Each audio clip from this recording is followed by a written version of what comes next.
Friday evening, I received an email from my editor, and he suggested that on Saturday I look for a cold weather feature. And he suggested perhaps look at how the homeless were handling the cold. So on Saturday at dawn, I went to look for people, and I knew that there was a steam grate close to the Capitol where I had seen homeless people before keeping warm.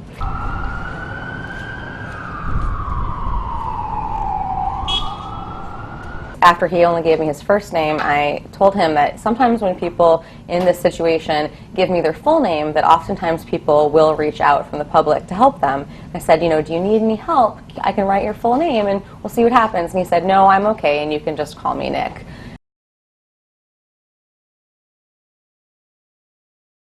I had a message that was a tweet from a reporter at USA Today.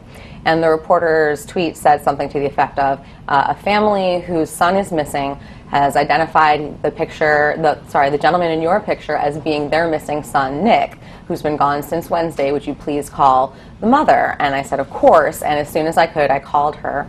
And she picked up the phone, and I said, is this Michelle? And she said, yes. Is this Jacquelyn? And I said, yes. And she immediately started to cry.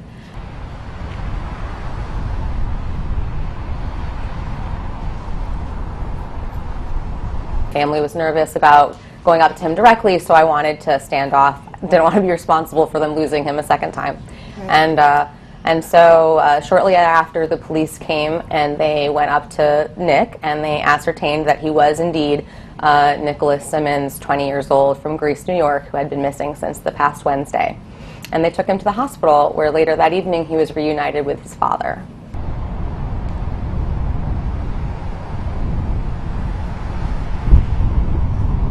Now I have this concrete example that something great came about, and if even just one picture in my career can impact a life, then that's enough for me.